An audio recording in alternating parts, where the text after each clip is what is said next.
Halo, perkenalkan nama saya Kimiko Beverly Wijaya dari kelas 72 Petra 3. Hari ini saya akan menceritakan tentang buku yang telah saya baca. Buku yang telah saya baca berisi tentang cerita rakyat dari Jawa Barat. Buku yang telah saya baca yang berjudul Seni Cerita Rakyat Jawa Barat disusun dan ditulis oleh Sekar Septiandari dan diterbitkan oleh Karisma Publishing Group. Mari kita bahas cerita-ceritanya ya.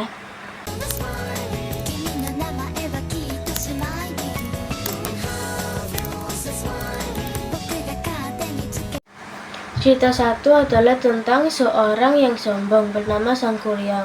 Sangkuriang adalah anak dari seorang yang bertampak sangat cantik bernama Dayang Sumbi. Udah bertahun-tahun Sangkuriang tidak bertemu dengan ibunya, Dayang Sumbi. Pada suatu hari, ia bertemu dengan Dayang Sumbi.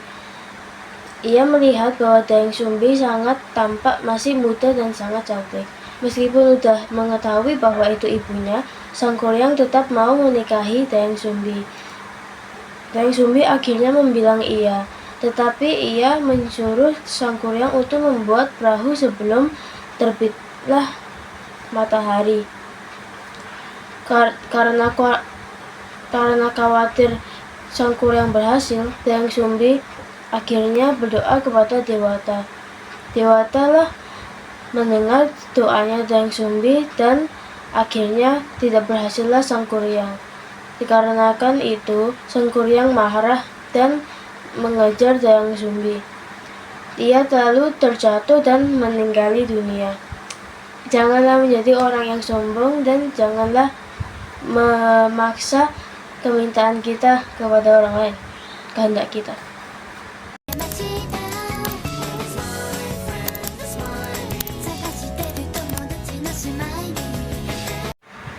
Cerita 2 berisi tentang seorang yang iri hati pada saudaranya.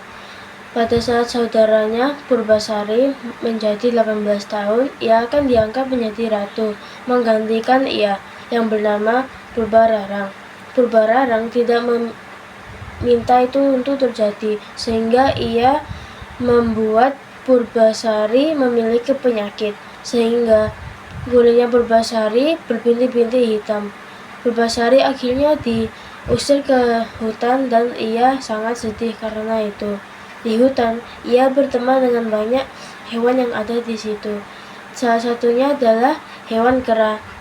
Ia dan keranya tersebut itu bersahabatan. Dengan bantuan keranya, Purbasari dapat sembuh dari penyakitnya.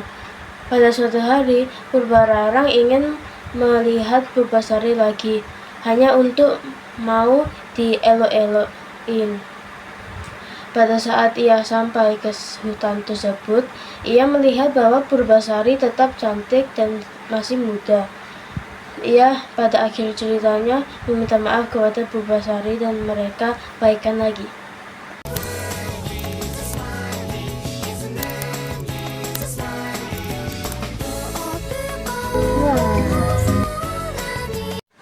Pada cerita 3 adalah tentang seorang yang kikir. Sekikir-kikirnya sehingga desa yang ia pimpin menderita. Pada suatu hari, ada nenek yang datang kepadanya meminta tolong untuk memberinya sedikit makanan.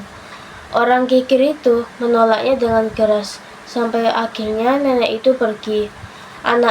Anaknya dari orang kikir itu melihatnya dan merasa sangat sedih, sehingga ia membantu nenek itu. Nenek tersebut sangat bersyukur dan berterima kasih kepada anak itu. Pada akhir cerita terjadilah banjir dan orang kikir itu berusaha untuk menyelamatkan semua harta yang dimilikinya. Tetapi ia tidak berhasil dan tenggelam. Sedangkan anaknya dan orang-orang yang di desa itu berhasil menyelamatkan diri. Janganlah menjadi orang yang kikir.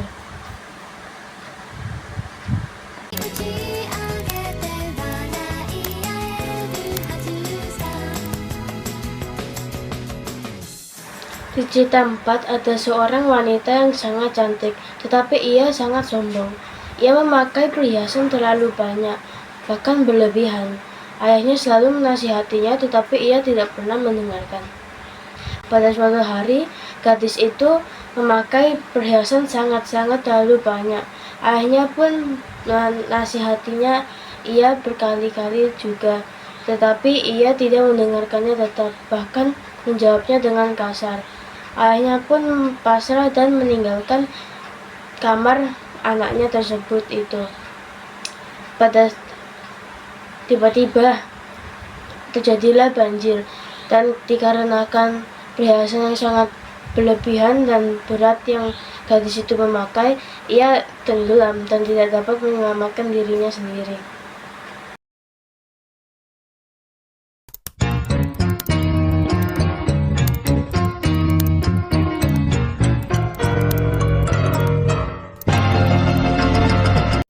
Cerita 5. Di cerita ini ada seorang raja yang memiliki seorang anak laki-laki. Anak laki-laki itu memiliki cita-cita yang ia ingin meraih, sehingga ia pergi dari istana untuk meraih cita-cita tersebut. Ia bertemu dengan banyak orang di dalam perjalanan untuk meraih cita-citanya. Meskipun ada banyak kegagalan, ia tetap tidak pantang menyerah. Dan pada akhir cerita ia berhasil meraih cita-cita tersebut.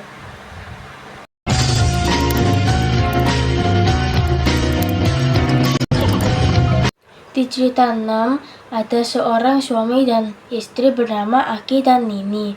Mereka memiliki 2 anak laki-laki dan 1 anak perempuan.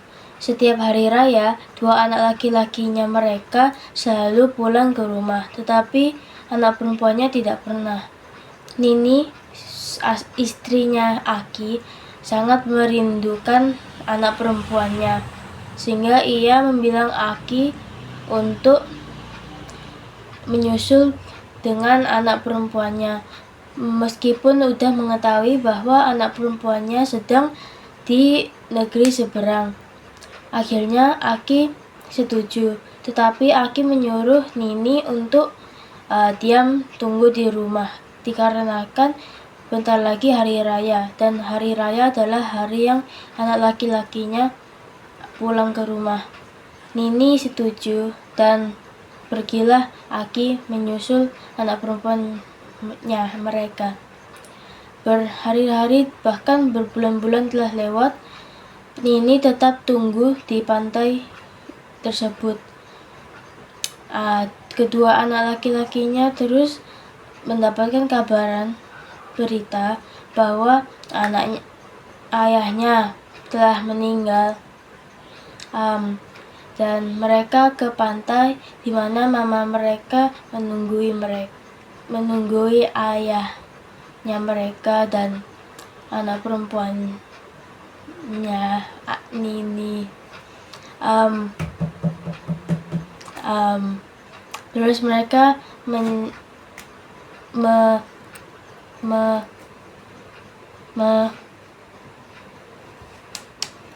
menemui batu yang menyerupai Nini.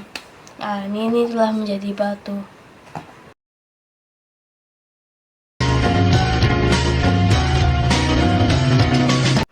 Pada cerita 7, ada seorang gadis yang sangat busuk hatinya.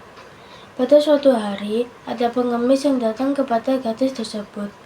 Pengemis tersebut meminta kepada gadisnya sedikit makanan.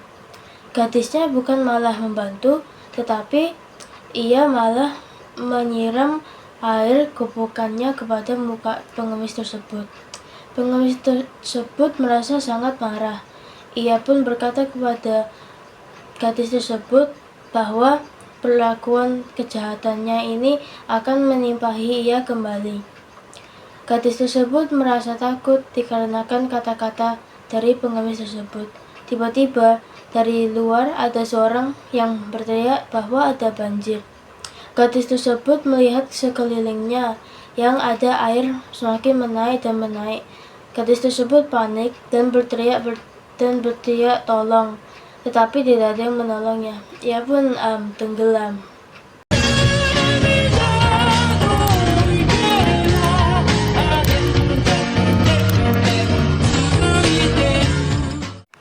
Cerita 8. Ada seseorang yang mau menyebarkan ajaran Islam kepada wilayah kerajaan Galuh. Raja Galuh sedangkan tidak menginginkan itu terjadi, sehingga ia mengirimkan salah satu patihnya untuk menangkap Walang Sungsang, yaitu orang yang menyebarkan ajaran Islam. Dalam perjalanan patih tersebut ke permukiman Pangeran Walang Sungsang, ia bertemu dengan gadis yang sangat cantik. Lalu dia telah terjatuh cinta pada gadis tersebut dan ingin menikahi gadis tersebut. Gadis tersebut lalu menyuruhi dia untuk membuat perkampungan baru. Lalu ia akan menikahi patih tersebut. Patih tersebut lalu langsung ke hutan dan memukul pohonnya sehingga tumbang. Pohon yang telah tumbang tersebut lalu ia bakar. Asapnya mengambil perhatian seseorang bernama Walang Sungsang. Walang Sungsang lalu menghampiri patih tersebut dan menanyakan dia sedang apa. Patih tersebut lalu menjawab bahwa dia sedang membuat perkampungan baru. Lalu Walang Sungsang menawarkan untuk membantu membuat perkampungan baru tersebut. Patih tersebut berterima kasih lalu menanyakan siapakah orang itu. Walang Sungsang lalu menjawab bahwa ia Walang Sungsang. Dan patih tersebut lalu bilang kepada Walang Sungsang bahwa ia dikirim untuk menangkapnya. Tapi Walang Sungsang tidak ingin itu dan menolak. Dia tidak mau ditangkap, sehingga mereka bertarung. Meskipun orang patih itu adalah seorang yang sakti, ia tetap kalah. Dan karena ketakutan, seorang patih itu kembali ke kerajaan Galuh.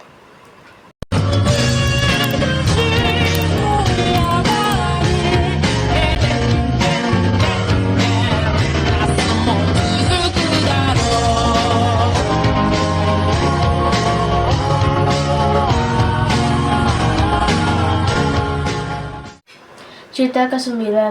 Cerita yang ke-9 tentang seorang wanita yang merupakan seorang kesatria yang rela berjuang demi kejayaan negerinya. Banyak orang yang ingin menikahi wanita ini yang bernama Nyimas Gandasari, tetapi Gandasari menolak semuanya, sehingga diadakan sayembara. Apabila seseorang dapat mengalahkan Gandasari, ia akan menjadi suami darinya. Setelah bertarung dengan beberapa orang lain yang ingin menikahinya, ia bertarung dengan Syekh Magelung. Pertarungannya berlangsung dengan cukup lama dikarenakan keseimbangan dalam kekuatan yang ada di antara mereka. Tapi dengan bantuan Syekh dapat menang.